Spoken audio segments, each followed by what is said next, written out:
What's going on, everyone, and welcome to another edition of the 49 Carats podcast. It is episode 21. Our podcast is turning 21, so in that fashion, we've got some, drinks we're going to celebrate a little bit, and also, we have a special guest with us today, which makes it all more exciting. Grant Cohn, 49ers Twitter and YouTube legend, if I might say, publisher of all 49ers on Sports Illustrated. We're very excited to have him on. Grant, how you feeling today? Doing great. Sorry we couldn't do this last week. This was supposed to happen last week, but you know what? I think this is a better week to talk, frankly. I thought so too. I think so. Yeah. So anyway, let's get right into it. Awesome. Yeah. So, we want to talk about the game a little bit. I feel like, we keep beating a horse or whatever the quote is. It's very dead. A lot of people, it's dead. It's dead. It's dead already. Dead. But yeah, a lot of people are talking about this game, but I feel like there's a lot of what's happening in these games are just the symptoms of a larger problem with the 49ers. And we saw the Cardinals were without Kyler, Hopkins, AJ Green. And on their first offensive drive, they lost Chase Edmonds. So you think this is going to be an easy win, right? Or it should be, and the 49ers had Kittle back, Jeff Wilson back, and yet it ended up being a very bad game for the 49ers. So what do you think went wrong in this game? I keep going back to what Joe Staley said right after, because he's a lot smarter than me, and he was on this team, and he doesn't pull punches now as an analyst for NBC. And he said, it looked to him like the Niners expected the Cardinals to roll over without Kyler Murray and DeAndre Hopkins. That's what Joe Staley said, that they got out physical on both sides of the ball. That's really bad. And what's crazy to me is that's the kind of stuff that didn't happen to the 49ers earlier in Kyle Shanahan's tenure, right? Like his first year here, they played so hard every game and would lose by 2 points or something. But it wasn't like, well, they didn't show up today. They were flat today. This is a really weird season. And it makes you wonder, has Kyle lost the locker room? Did part of this locker room not like the trade for Lance? What is going on? Because there's no excuse to let the Cardinals come in and just play harder than you at home. It's no excuse for that. Yeah, I think it's one of those things where definitely there's something we don't know because it doesn't add up. And not that we're of course we're not going to know everything, but I think we have a little common sense and it just doesn't fit together. I know that the players were asked about this after the game, and a lot of them said this wasn't the case, but there are times where, you underestimate your opponent and you do play down to their level. And so I don't know if that's kind of what happened on Sunday, but like Steph said, without, their key players on offense, it was honestly really embarrassing. I had a lot of my friends talking shit to me, who aren't Niner fans because it was an embarrassing loss. And yeah, I don't know if, like Steph said, again, if it's, something larger at play or if it's just every week they just find some kind of new way to lose. But at this rate, it's depressing, honestly. Right. And I think at this point, it's more than who they're playing, right? At this point, I think we have to look at other reasons as to why they're not performing. So let's talk about some of those reasons or just observations we've seen from pretty much every game so far this season. One of those things being the team seems to not have any accountability, self-awareness, or explanations for what is happening. Nick Bosa yesterday said, we know they're going to screen us. I definitely don't have an explanation right now. Kyle yesterday after the game, I'm very surprised we didn't play well. I thought we had a great week of practice. I was caught off guard by how we played. And then today, he says, failure of execution starts with me. When plays don't work, they always start with the coaches. So one, do you feel like he was blaming his players a bit yesterday? And also, Again, yeah. And do you think that he kind of changed his tune today because of some of the backlash, maybe? I don't think he really changed his tune. I pressed him. I said, name one thing that you didn't do well, because it sounds like you're just blaming execution. And he said, well, when I blame execution, I'm really blaming myself because I'm responsible for that. Come on, man. Say a play call you didn't like. Because he said, well, we only ran the ball 11 times. Well, that's on you. You had any number of opportunities to run the ball, and you decided not to. So I don't know. It sounds to me like what he was saying was, well, our offensive game plan was the right one.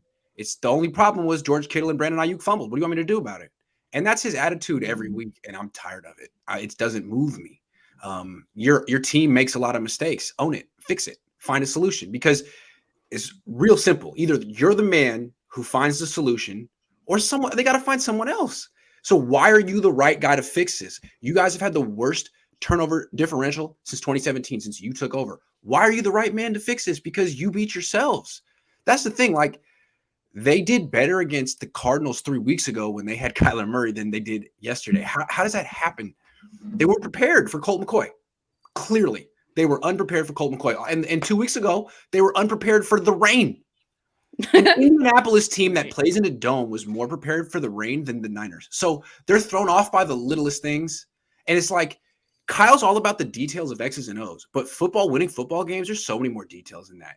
And it seems like the little details are just killing the 49ers right now. It's insane because that first play of the game, Elijah Mitchell nearly gets a first down. And I'm just like, here we go, baby. We're going to run all over them. Run, right? Yeah, only 9-yard run, right? 9-yard run. And then, oh no, I couldn't have called any more runs after that. They rushed once more. Yeah. His first one got you 9 yards. I can't with this guy. I can't. Yeah, I completely agree. Kyle? He always acts like he knows what's going to happen. Nah, you don't. Why don't you give it a shot? Run the ball. It's because there were 6 up front. It's because there were 6 up front, Grant. They were 6 up front when he gained 9. You can't scheme around that. He said that so many times. Like, dude. Also, another thing I noticed is that he's kind of blamed the defense a bit on things, which, like, okay, yesterday the defense didn't play their best game, but he refers to them as them. Like, he doesn't, which I think Deirdre Kurtenbach pointed out today. Ooh. And that's happened more than once now, which I find very interesting. He doesn't feel like he has any say in the defense, or I don't know, like maybe he doesn't want anything to do with the defense and doesn't take any blame for any of their mistakes. What do you think about that? Is that something you've seen off and on with him? I mean, I think it shows you how much power Robert Saleh had on this team. They were like co-head coaches in a sense. One guy had the offense, one guy had the defense, and now Saleh's gone and they have a new guy in that role, and he's in year one. He's learning. I think Kyle Shanahan really, really is an offensive coordinator at heart who wants to be everything else, but he's comfortable doing the things he's been doing the last 14 years, and he's just really not a natural leader. He's not. I think Robert Saleh is a natural leader. I'm not saying Saleh's going to succeed with the Jets, but some people are and some people aren't. And like, look at Kyle Shanahan. He stands in front of people and he can't even really express himself. He says relentlessly. He says about the same 80 words. He has a very little vocabulary. He's not very charismatic. He's kind of a downer. You know, he kind of just blames his players. He's just, I don't know what it is, but he needs someone to even him out. Him and Robert Saleh were a good team because Saleh was like over the top with his positivity and optimism. He kind of needs someone like Kyle Shanahan to balance him out. Right now, DeMeco's just so stoic and like he's not there. I'm not blaming DeMeco. He's got 6 injured. I think he's missing 6 starters on defense, but he's not a real match for Kyle right now. Kyle needs to bring in someone who can match his horsepower like McVay used to do with Wade Phillips. I mean, I don't know. Kyle, why can't you bring in someone who challenges you for a change? So it's kind of obvious to me. I'm not like the pro firing Kyle Shanahan crowd at all, but it's obvious to me that there is like something like a lack of leadership, something along those lines. I don't want to exactly say those words because, I'm not there 24/7, but that's just how it appears from the outside.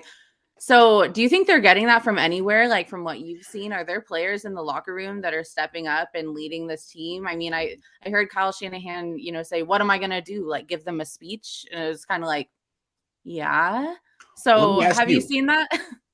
Well, they won't let us in the locker room, so I don't know. Oh yeah, I forgot the COVID protocols. Let me ask you from afar, because I'm not that much closer than you. Who appears to be the leader of this team? The 2021 49ers. Who's the leader of this team? I mean, of course, there are names that would come to mind, but those are just names Fred you Warner. say out of. But I haven't seen. I mean, I have, but I haven't seen it really. Yeah, exactly. Like, I mean, he's doing everything but he's not like getting results. He's not getting change. So, I mean, there's him. I mean, neither quarterback has really been empowered to be a leader. Right. Nothing against Jimmy Garoppolo, their leader. No, I mean, there's no leader on offense. It's not really Trent Williams' personality. George Kittle's been hurt, and he's not really a leader either. I mean, He's I just a think fun this team guy. has a Yeah. severe lack of leadership. And in 2019, they had 3 big leaders: Staley, Buckner, Sherman, Sanders. 4 Yep. 4 big time Yeah. leaders. Yeah. Yeah, that's definitely like when we talk about identity, I think that's a big glaring hole that comes up in that Right. conversation. Yeah. Someone who just says this is not cutting it. We have a standard we need to meet. And I feel like that was Richard Sherman all the time. I was Right. critical of him because he was an older corner who was a little slow. But seriously, he was the leader of the team. And Joe Staley, too. And Buckner. I mean, those 3 guys had a standard. And listening to Joe Staley after games just speak the truth and pull no punches makes me feel like those are the things that he would have been saying behind closed doors on this team if he were on it. And it's the kind of things he probably said in the past. And I don't know who says those things, who keeps it real like that on this team. To me, this team doesn't keep it real. The identity of the Niners since they lost the Super Bowl is they don't keep it real. They tell themselves they basically should have, would have, could have won the Super Bowl and that they're going to run it back and things are going to be okay. No, you're not keeping it real with yourselves. You're an injury prone team that kind of needs to retool and has been needing to retool for a while. Right. On that point, I mean, after the 2019, well, after last season, the team lost 10 coaches.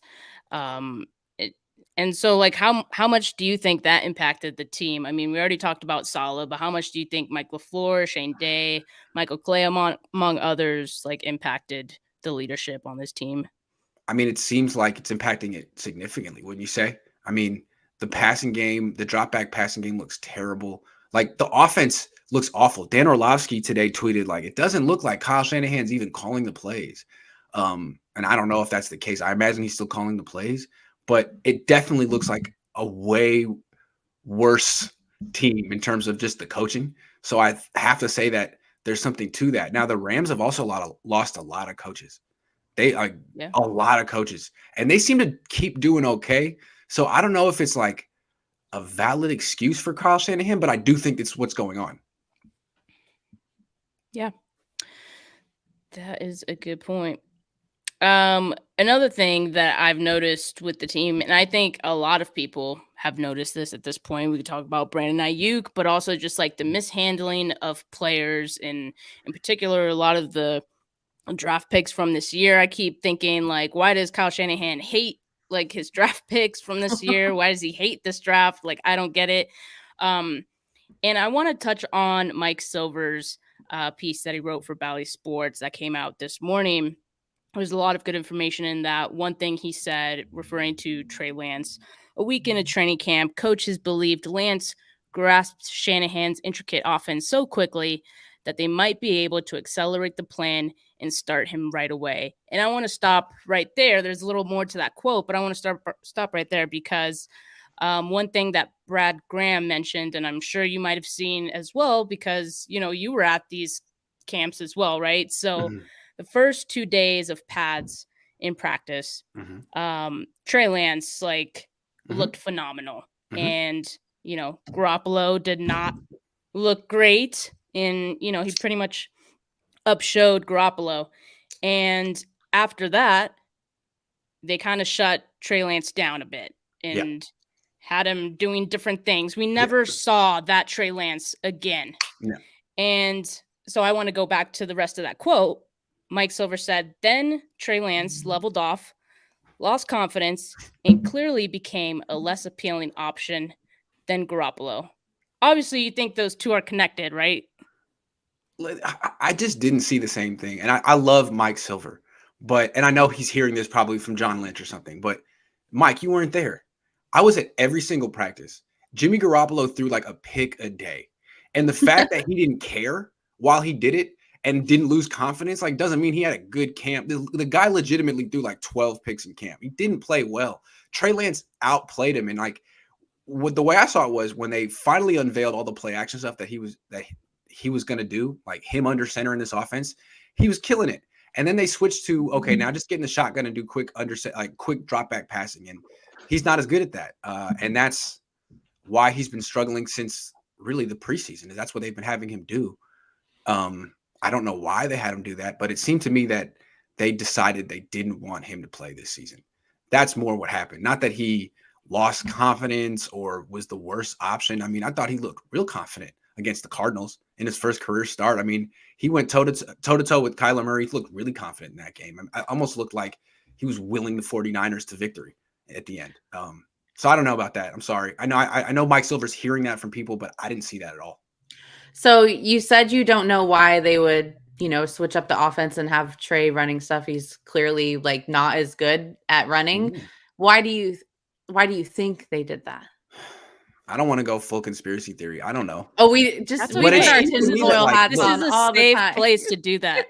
I just don't understand why the 49ers get away from play action, for example.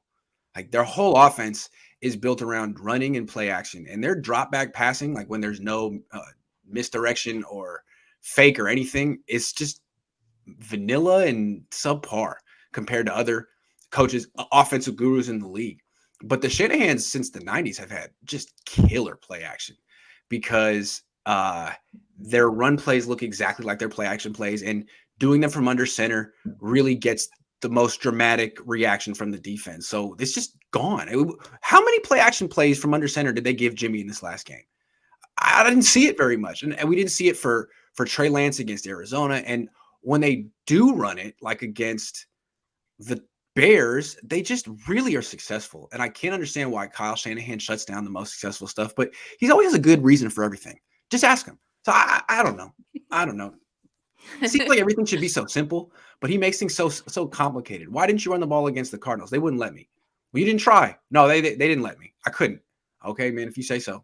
You're smarter than me. Aren't there adjustments like you can make? It seems like anytime they toss the ball to the left behind Trent Williams and George Kittle, there's nothing defenses can do. Give it a shot. It works most of the time.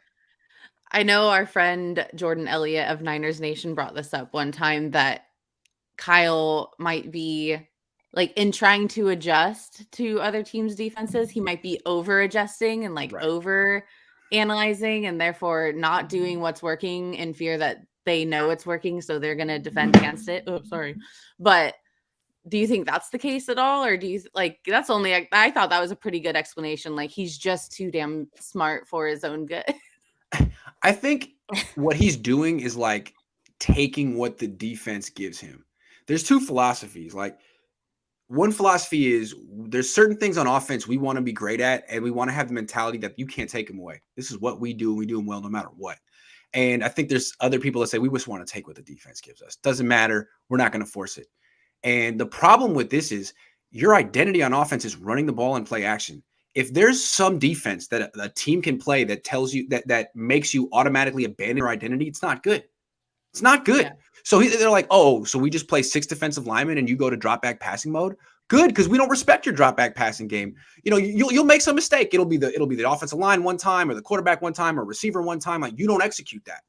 So really, when you run the ball that well, there should be 3 or 4 plays and concepts that the Niners feel like, hey, there's nothing you can do. I don't care what you do. We're using this week, and we're going to beat you with this week. I mean, that's how Harbaugh was.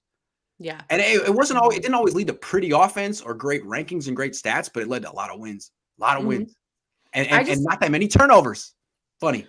Turnovers. Funny. Turnovers. I just can't understand how you turn the ball over and make a lot of mistakes when you do things on offense that you don't practice a lot. When you stick to your identity, those are things that you practice all the way through the offseason. I'm sorry. I'm done. No, 100% agree. I don't remember what I was going to say now. Sorry, I got it. That was on me. My bad. It wasn't even important. I'll think of it. Steph, continue. Sorry about that. That was rude. No. Oh my God, no. It's not you. It's me. Like my brain. I was on a roll. It'll go in. It'll go out, and you were on a roll. So still on the topic. Oh, I remember what I was gonna say. Boom. I remember why the 3 of us are not on an NFL sideline. Like, why can we sit and talk about this and be like, the answer is clear, but I say this every week. Like, why don't they realize this? You know? No, I think Kyle Shanahan's problems is like seeing the world for what it is. You know what I mean? Like he's very into his perception of things, but his perception doesn't always match up, and it must be tough to really see things how they are when you've been paid so much money for your perspective. you've been reinforced every step of the way. Here's an extension. Here's $10 million a year because of the way you see things. To really realize, like, man, I'm tripping right now. I am lying to myself. Like, I need to like really look in the mirror and be honest with what I'm seeing. And he's just having a tough time doing that. Like, this whole little battle he had with Brandon Ayuk was totally destructive to the team. That never should have happened. I understand you're trying to get through a young man and bring out the best in him, but how many wins did that cost you? He's really good. He had a really good game. And he could have been the difference between wins and losses earlier this season, but no, Kyle had to prove a point. At what cost? Yeah. I mean, Angie. Yeah, that's a really good point, Javi. Exactly. Yeah. Hey, Angie, I can't hear you. Grant, can you hear her? No. Okay. She must have got disconnected. Happens. Yeah, that's happened to me one time too. And she like freaked out. It was like Norman Kirkpatrick and Compton can do no wrong. It's like the whole idea is you should want the young guys making these mistakes so that next year you're in position. But every game they lose is with these vets, and that's what makes it like depressing. I think it's that they're losing and not working towards a future. They're really holding out hope for this season. I think even Niner fans are like, this doesn't look like a playoff team, Kyle. I mean, I was unplugged. No I got unplugged. I'm sorry. That was probably so awkward for you guys while I was gone. No, it's all right. Okay, let's continue. Kept it rolling. Good. But I agree with what Javi said. That's what I was saying when you guys couldn't hear me. Yes. The really is, I think Jason tweeted this today, but it's like, you want to be Kyle, that guy who's like tough love guy. Well, first of all, that doesn't work with every player. Second of all, you don't apply that equally to every player. Yeah. You give Ayuk the tough love, but not Josh Norman. The vets don't get the tough love. They're immune to it because they're in their 30s or they're friends with you or they go to Cabo or who knows. But Ayuk gets the tough love. Trey Sermon it's like, is it hazing? It's not. If you're a tough love guy, you need to leave. I don't think Schottenheimer was playing favorites.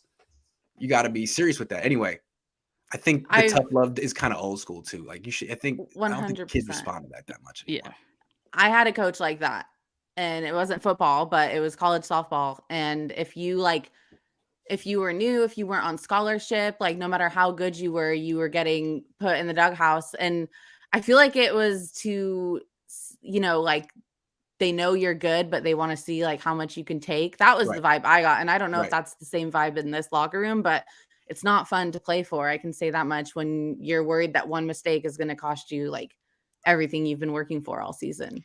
And it's one thing if it's like Bill Belichick and the Patriots doing it to rookies, like, hey, this is how we work around here. Don't think it's gonna we'll run you out of town if you don't rise to our standards. But it's another thing when you're 3-5 and you're losing games because you're trying to like create this culture. Like, I don't know, man. Who are you to tell Brandon Ayuk he needs to be more professional? Maybe Kyle needs to be more professional. It's not the same. It's not the same environment. Right. Also, it feels very passive aggressive. Right. Like, I know, I think last week when we saw Ayuk have a great game and it seemed like, he was starting to come into his own, he said him and Kyle Shanahan had a talk. Finally, it took how long? Half the season? Yeah. Like, why didn't Kyle Shanahan talk to him? It just occurred to Kyle at the bye week, like, I should probably say something to Brandon Ayuk. Dude, I should probably talk to him. Oh yeah, I forgot about that kid. Oh my god, dude. That's what I wanted to do. Right. Talk to Brandon. Right. Yep. There's no way that was the first time they had talked. The way Brandon Ayuk said it made it seem like, yeah. Like he's just waking up every morning after games, like listening to Kyle Shanahan, just like, yeah, he just has some growing up to do. And he's just like, what? Well, Brandon doesn't seem like the kind of guy who's going to go to Kyle, but maybe he did on the bye week. Brandon's very shy. I don't know. Yeah. It seems to me if the way to handle Brandon is not to like subtweet him at press conferences, it's to like sit down with him and talk to him. Yeah. But I feel like that's probably the way to handle any player. Right. I would think so. Yeah. I would think so. You would think so. I would think so. Another thing that Dieter pointed out was that I think it was Dieter. Today, I think it was today, he referred to Ambry Thomas and Diamador Lenore as a 3rd round pick, the 5th round pick, twice in the same quote. He did not use their names. Nope. And that's so weird. That's like it's so like demeaning. It's not the not question only is like, why aren't you it's playing your rookies? dehumanizing. Like, It's basically like, well, yeah. one's a 3rd round pick and one's a 5th round pick. Like, what's the big deal? Yeah. So I guess it wasn't Kyle, quiet. Your team isn't good. So we're asking you, why are you choosing to lose with vets instead of young guys who give you a future? And he looks at you like you're speaking Greek. Like, I don't understand what this question. I don't get it. I'm sorry. Yeah. Like, are they just never going to play, or? He's just playing dumb all year. You ask the question, he's like, what? I don't get it. I don't know. Sorry. I mean, just trying to play the best players. Like, you're telling me Drake Kirkpatrick, like letting Drake Kirkpatrick get run over when he's not even going to be on the team is better than letting Ambry Thomas figure it out on the field. Dre's not going to figure anything out. It doesn't make sense to me. I would rather get embarrassed playing rookies than embarrassed playing vets. Like, which is what's happening right now. Embarrassed playing vets. Yeah. Name of the episode. Yeah. Yeah. Embarrassed playing vets. And by the way, I just want to say, like, I appreciate you asking the really tough questions. You seem to be one of the only reporters that does it, or is the first one to do it, and then people kind of like follow your lead a bit after, you know. My dad would disown me if I just sat there quietly. Like, yeah. What is it like for you, you know, in these press conferences? Because I was telling Steph earlier, there's like a palpable tension when Grant Cohn is asking a question. So how do you handle that? How do the other beat writers treat you? Because you're sort of like a character now at this point on Twitter and with what you do in a good way. Well, it's like, you got to figure out the right time to do it. Right. Cause it's like farting in the press conference. It kind of ends stuff, you know, it changes the whole complexion of everything. So you got to let the beat writers do their work. Like, who's hurt? You got to like let 5 minutes go by. But then you got to do it, and you know that no one's going to follow up. Everyone's going to kind of be uncomfortable, and someone's going to probably try to change the subject. So it's like throwing up a 3-pointer and being ready to follow your shot and get the offensive rebound and put it up too, because you got to fight for that follow-up question. No one's going to help you out. No one's like, oh, okay, it's time to grill the coach. I got this too. Like, everyone's like, can we just ask about injuries today? So you really have, it's a key moment. And the way I think about it is, like, you remember Godfather 1, where he goes to that dinner with Sollozzo, and he's going to kill Sollozzo, and he's sitting there with the gun, and he's listening to Sollozzo speak Italian, and he's like, oh my God, I got to do it. It gets like, you can see Al Pacino's really nervous. Like, I'm not, at a certain point, I kind of stop hearing what Kyle's thinking. I'm like, I'm going to do it. I'm going to do it. I'm going to do it. I'm going to do it. And then I'm like, oh, Kyle. Yeah. Kyle's my question. That's so funny. Like, because I was going to say, I've gone to a number of Niner games as a member of the media, and so I've sat in the press conferences and stuff, and I've asked questions before, and literally exactly like what you just said, you like really have, like, personally, I have to really psych myself up, because you're not only trying to like not ask a question at the same time as everyone else, but you're trying not to ask a stupid question. So I'm dying that you like black out with, and I'm challenging your crazy Kyle question right after he lost the game. The guy who's very rich and powerful. And here we go on television. Here we go. And he knows it. He doesn't like me. He doesn't want me to ask the question. And I don't care. Like, it's a very tense moment. But if something weird happens, that's good for me. Like, Kyle has to be careful, right? Because anything that he does that's unprofessional really makes my career. So it's a very interesting dance. I'm like, what are you gonna do, dude? What are you gonna do? And he's looking at me like, I'm gonna be professional. I'm gonna be professional. But it's a fun little dance. And I don't know. I don't think he hates me, but he doesn't appreciate it. No, God, no. I mean, it's kind of like he's the head coach of a National Football League organization. Like, comes to territory. There's going to be at least one person, Grant Cohn, that's going to ask you like softballs all day. I mean, you don't want to answer. Yeah. Right, and you're just one person. It's not like this is a New York team where, like, you know, coaches get I'm slammed. not even that tough. My dad Oh, used to grill these guys. I mean, it used to be almost like a rite of passage for every Niners coach. And Kyle never had to deal with my dad. Chip Kelly put my dad into retirement. That was too much. He was like, man, that's it. It aged me too much in 1 year. So Kyle's gotten easy. Is there one moment with Kyle Shanahan that sticks out to you above all of the rest? Like, oh, I really pissed him off or just like, him giving you a sarcastic or funny response? Yeah. He hasn't been that sarcastic with me lately because he's losing. And he needs to not do that. Because his fans seem to like me a little bit more than they like him right now. So he's been working real hard. But earlier in the season, when he didn't realize that this is the way it was going to go, and I was like, because I come on strong. I was criticizing, I was questioning him after preseason losses. The first preseason loss, I was like, you got Trey Lance sacked 4 times. Like, how come you didn't roll him out of the pocket more? And he says, because that's what we wanted to do. End of story. Why? Like that was the best answer of the year. It just really shows like, I'm not answerable to you, Grant. I don't have to explain myself to you, Grant. Okay, Kyle, well, you better be right because you're making yourself look bad, man. And here we are. Yeah. Here we are. Do you kind of have, we are. I mean, okay, so I saw a tweet yesterday that I thought was absolutely ridiculous. And someone said, the worst part about us losing is that Grant Cohn wins. That's the best part. What are you talking about? I was like, what does that even mean, though? Like, I didn't win. I don't think I win. You mean he was right? Like, I didn't win. I don't want the Niners to lose. I want to cover playoff football. That was fun 2 years ago. I like going to the Super Bowl. Honestly, that's why I gave myself the quality control job to try to help. I can't control if they listen, but I try to help. I'm not concealing my insights. We're all in it together. Our heart's in the right place. You're just one they man, might beat the Rams too. I mean, this season isn't over. It's very interesting, right? Like they're a total embarrassment right now, but they're 1 game out of the playoff race, and they're playing a team they've beaten 4 times in a row that just lost. Yeah. I mean, if this is the week that they could get their shit together, it'd be great timing. And they have 9 weeks to go on a little run here. I mean, maybe 9 wins makes it. The NFC isn't that strong. We'll see. Even with an optimistic Grant. Yeah. Even with though their past record against the Rams, like if they win next Monday, it's going to be the upset of the season in my eyes. I think the 49ers are so bad. Matthew Stafford, right? Exactly. But like it's not. Weren't the Niners favored in Vegas to win this Cards game? Yeah. Like, dude. Oh yeah. Why God? Like, Kyle, why do you hate your fans so much? And what's up with I mean, I don't think there's really an answer to this, honestly, unless you believe in like curses and ghosts of Candlestick. But what's up with their home record and how bad they are at home?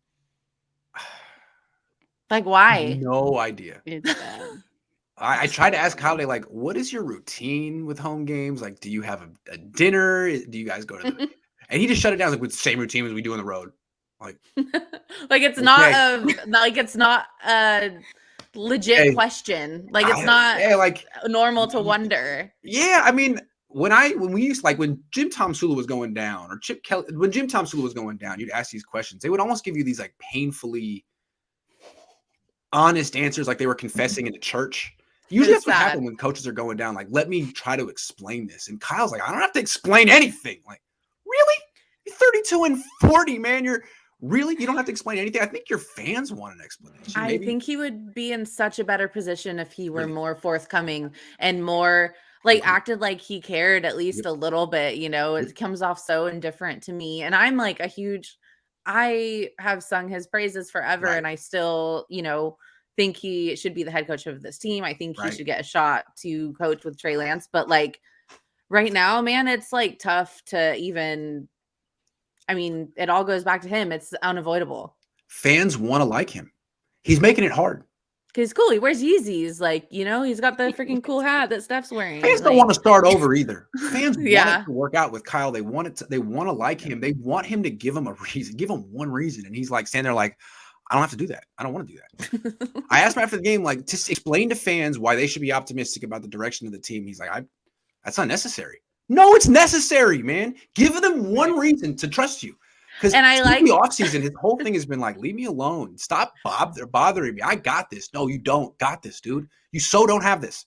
Yeah. When you asked that, he was like, I don't think one loss is reason to, say. I'm like, we're not talking about one loss. What are you talking about? We're talking about 3 and 5. Like, we're talking about no one predicted this. You didn't let us know this is what it was going to be like. This is not what we were promised at all. Yep. Poor Kyle. It's true. Poor Kyle. If he beats the Rams next week, he'll be a hero in the Bay Area. So he's always 1 week away from being. Well, yeah. They beat the Bears, and it was like, it's just like, yeah, brother. After losses, he would just do. If I were his agent, I'd be like, man, just show a little humility after a loss, man. What are you doing? You don't have any Super Bowl rings. You can't act this way. You need to act like any other coach who's struggling when you're struggling. You have 2 of the worst Super Bowl collapses, actually. Yes. So yeah, like, because to me, he acts a lot like Chip Kelly. Chip Kelly had a level of arrogance that I just couldn't fathom. He acted like he not only was an 8-time champion, but he invented football. And to me, Kyle acts the same way. And I've been around people who've actually won things, and they don't act that way. I think it's not a good trait. You have to have some humility. Yeah. Hey, he won an NFC championship. We'll give him that. We'll give him that. That's good. Cool. Angie, do you want to go with the cap or no cap? Ooh. Yes. Okay. Cap with a K, cap with a C. It's cap with a C. Okay. So, do you want to explain? Do you know what cap is, Grant? How old do you think I am? 32. Of course she knows. Was I right? Yeah, I'm 33. Oh, okay. I'm good. Okay. Yeah. All right. Let me pull it up here. Okay. So cap or no cap is one of our little special segments. We have a few. We cut one of them off today because we had you on. Wasn't because anything you did. It was just a time thing. Cap or no cap is where we take a quote from either a player, a coordinator, a coach, and we say cap or no cap. Like, do you think they're talking out of their ass, or do you think this is actually, they're being legit? Sure. So our cap or no cap this week, Kyle Shanahan said, I was very surprised we didn't play well today after they got their asses handed to them by Colt McCoy this week. He said they had a good week of practice and that this performance caught him off guard. So, Grant, we're going to start with you. Cap or no cap? No, I think that's no cap. I think Kyle Shanahan legitimately was surprised that his team wasn't prepared to play. I think that's how disconnected and out of touch he is with his own team. He thought they were prepared to play this game. And he watches them like they didn't have any fire at any point. He watched it like, yeah, that's good. I like that. We're going to be ready for this. I'm sorry. No cap. That's what I'm saying. Like his ability to just like perceive reality for what it is low. You know what I'm saying? Like it's real low. And this is one good example. Like he was legitimately surprised. I think. But I have real quick. I have a theory. No. I think they really thought Kyler was going to play. And I think their strategy as coaches was let's just prepare for Kyler. And if he doesn't play, like, oh, well, Colt sucks. Like, no, you need to really prepare your team for the emotionally, not just schematically, but emotionally. This is how you're going to respond if they go to Colt McCoy. We have to be prepared for that because this team basically were like, oh, well, we're just going to do whatever. We'll win. No, the Cardinals are really good. Do you think that, like, the Niners repeatedly saying we're preparing for Kyler Murray, we're preparing for Kyler Murray, we're practicing as if Kyler Murray is going to play? Do you think the Cardinals were like, oh, hey, like they actually used to play really well against Kyler, or maybe we should roll with Colt? I think that allowed the Cardinals to just pretend all week that Kyler had a chance. They were like, well, we're not going to rule him out. He had no chance. We're not going to rule him out. Well, we know we're going to take this down to game time and see if he can do something. And the Niners really thought, like, no, the Cardinals like, we're going to beat him with Colt McCoy. That's how good we are. Because we actually have a winning culture. We're going to go on the road and play mistake-free football without our starting quarterback, starting running back, starting wide receiver, starting defensive end, because we're a really well-coached, talented team. That's what we're going to do. And the Niners, I mean, you heard what Joe Staley said. They thought the Cardinals were going to lay down. No, they won't because the Cardinals are good. They're good. Yeah. Well-coached team. Yeah. Only 7-win team Sometimes left. it's like it's sometimes like a diss on Kyle when we say, or whoever, when we say cap, and then it's sometimes a diss on them when we say no cap. I feel like in this instance, I agree. Grant completely took my answer. No cap. No cap. Kyle just Hey, Hobby seems has a good point right here about on clueless the right Kyle now. and his emotional intelligence. That's dead on. Yes, 100%. And I think we brought that up when we said he doesn't act like he really cares. From the minute they traded up to 3, he was oblivious to what that created in the locker room. That's what Javi says. I don't think that Thank was you, a popular Javi. move in the locker room. I don't think it was. Yeah. Yeah. Not in the Why locker do you room. It doesn't look why like do you it think was. that is? Do you think like the team, the players like Garoppolo? Because like they've been defending him like from off season till now even. Like, do you feel like they just love him so much that they were against the idea of Trey Lance? I think it's partly that, but it's mostly the fact that this team really sees itself as a Super Bowl team, even though they're 3-5.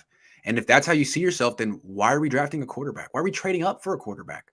Take a quarterback in round 3, but in round 1, get something that's going to help the Super Bowl run, right? I mean, that's why Aaron Rodgers was all bent out of shape about Jordan Love. It's the same idea. Are we in it for now? Everyone's saying we're this great team, they're the Super Bowl team, and that the pandemic ruined it last year, but we're really good. Okay, well, why are we starting over? Because that's a start over move. If they just stayed at 12, they could have had any number of really good players like Rashawn Slay. I mean, Pro Bowl caliber players who'd be helping the cause right now. And frankly, Jimmy never was the problem. Like Jimmy, you'd like an upgrade, but he's not killing you. Yeah. The coach is. So yeah, I think everyone likes to make it the Jimmy G versus Trey Lance stance, right. when really it's like a commitment issue, you know, with the coaching. Steph, cap or no cap? I feel like you're gonna go with Oh yeah. No, I'm gonna go with no cap for sure, because like I also think that, you know, Kyle Shanahan is oblivious. I think if he says that he thinks they had a good week of practice, I think he really thinks they had a good week of practice, even if they didn't, right? Like if he thought they did, then yeah. I'm gonna say one thing real quick before I move on though. This guy is real good at not incriminating himself. Like he will plead the fifth, the fizz-if. Yeah. And he understands. He's been around a long time. If he says this team wasn't prepared, that's self-incrimination. He's incriminating himself. So he's not going to do it.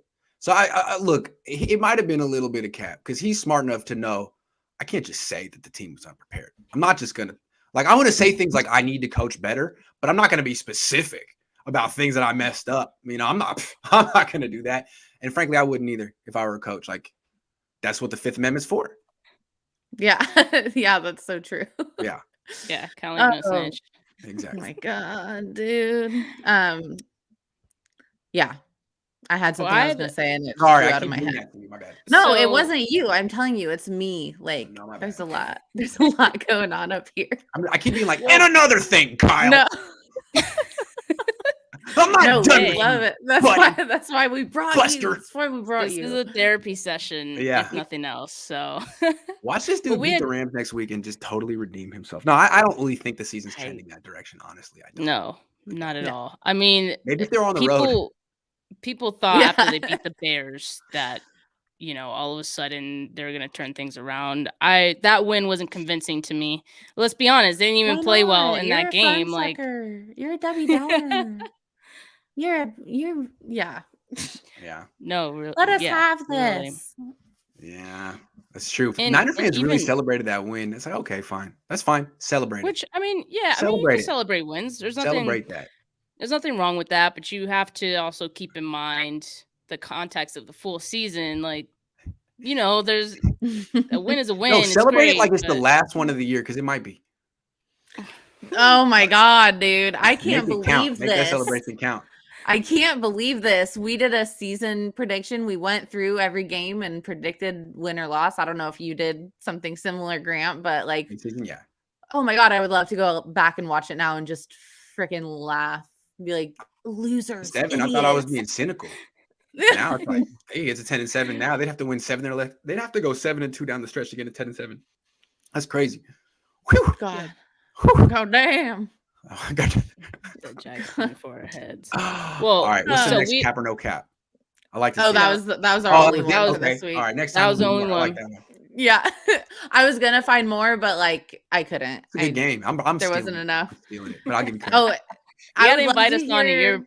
I will. podcast, No, and yes, we should do absolutely. it. We will. And For sure. we'll bring a bunch. We'll just No do doubt. like knock through them. Yeah. But All right. we All right. do we do have another segment. It's our last one called Twitter Tizzy, and it's where we talk about just like what Twitter was in a tizzy about this week. Oh, And okay. I like this. so we don't really have a specific one because I think collectively 49ers Twitter is all pretty much losing their minds. I know after the Colts game, I threw around the word consensus on the quarterback situation.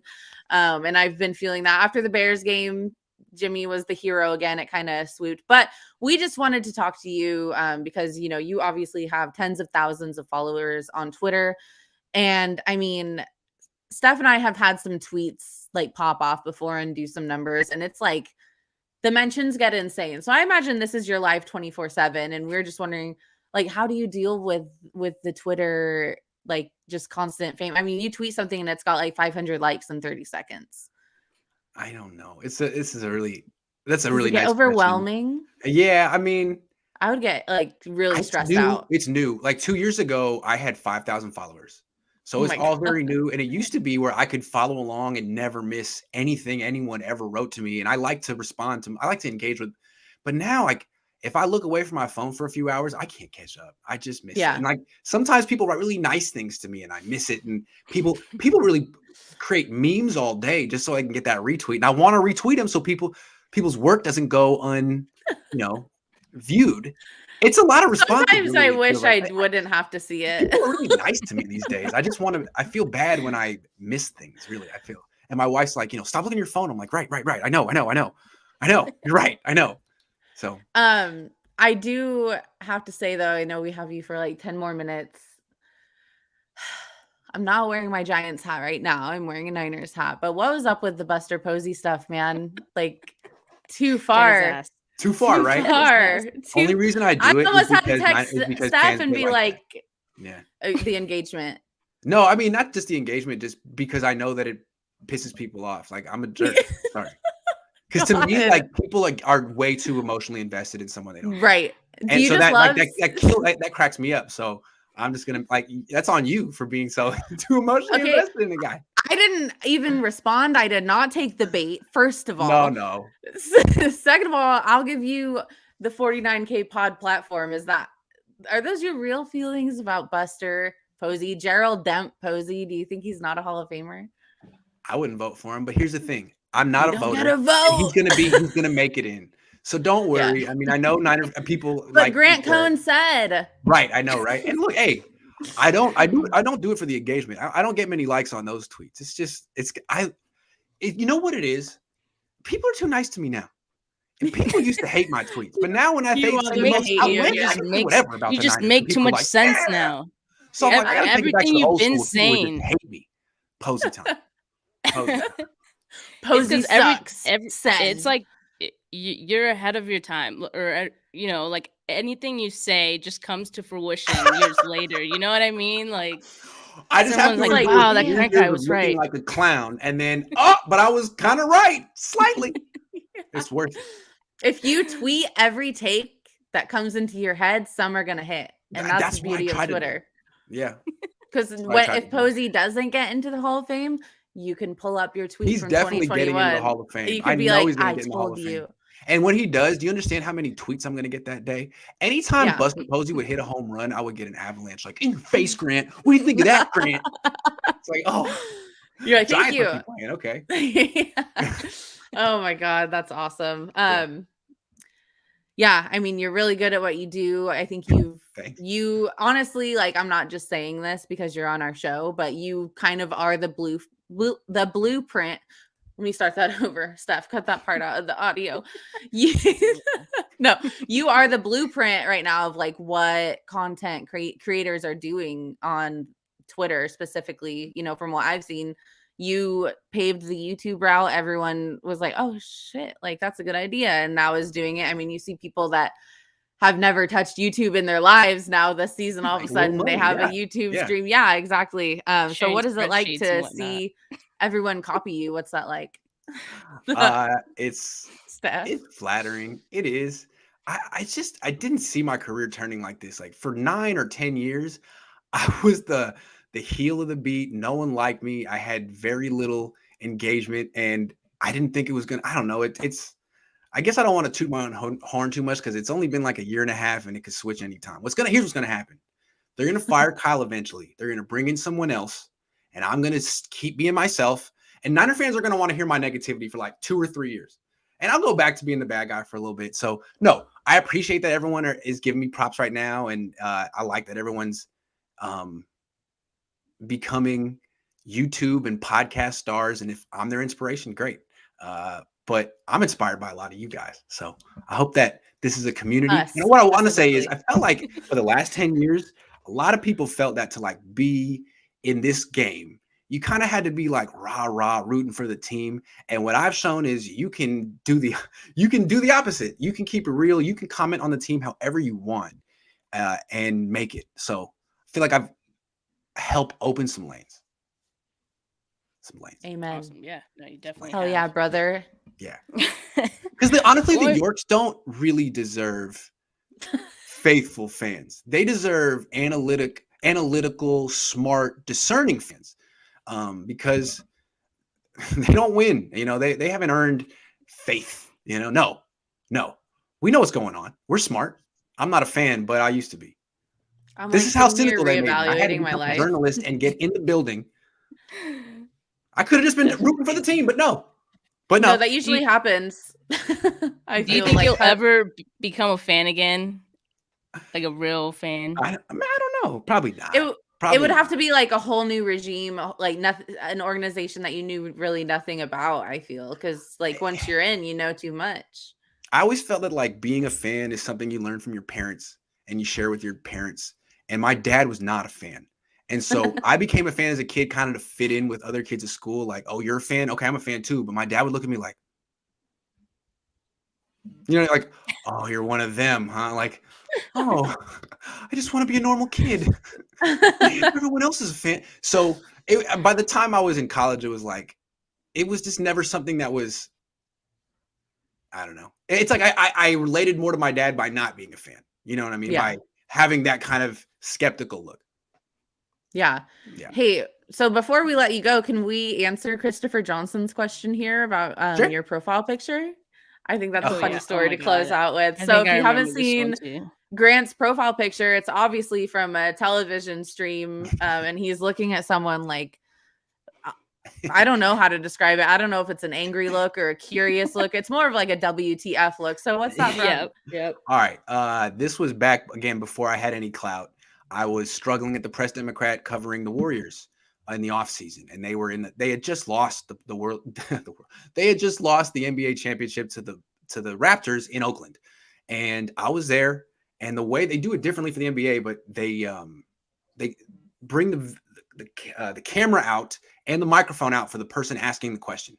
So this is like FaceTime galore for the guy asking the question. And this is the NBA Finals, the last game, and the person who gets the first question is. I forget his name. It's like Paulo something. He's like a very famous guy that works at ESPN Brazil. And he got the first question. And it's like one of these guys who is like a TV guy and likes hearing himself talk. It's a really long question. And it's going on and on and on. I'm like, where is he going with this? And when he gets to like the second half of his question, he starts saying, your guys, they were just trying so hard, diving on loose balls out there. And I was realizing like the first question of the end of this dynasty is, are you proud at how hard your guys played? And I was just like, man, hold on. Like from ESPN. Can we get a real question here? I'm sorry. This is not JV. It's almost like if I had like snuck into like, Brazil soccer and asked the first question after Brazil lost in the World Cup and asked the head coach, hey, I know it's a tough loss, but how proud are you of your guys for leaving it all out there? Like, those are the questions I ask high school football coaches. So I happen to be on TV, and I didn't realize that I was on TV, but like that's the kind of stuff I do.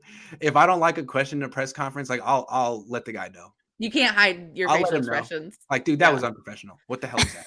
Oh my God. What the hell was that? And that's my little quality. Like I do quality control with journalism and sports, but I forgot that I was on television and. That was pretty. You got. A lot of people were like, that was really disrespectful. Like, well, sorry. You went and made it your profile picture. Yeah, should ask a better question. That was unprofessional. Dude, I would make it my profile picture too. No, that was iconic. Like I definitely remember that. And so that's pretty much our episode. I know you got to run, Grant. So we appreciate you being on with us, and hopefully we can get you on another time. Next time future. on my channel. This was a lot of fun. We'll do this again soon. Yes. All right, bet. All right. We're down. All right. All right. Thank you guys very much. Yeah, of Thank course. you, Grant. And for all of you guys listening, this show will be on all the streaming platforms tomorrow morning. But yes, if you've tuned in, thank you so much for sticking on and asking a bunch of questions in the comments. We really appreciate you guys. And have a good rest of your Monday and week. Don't let the 49ers get you down. Get some sleep tonight. All right. You didn't lose.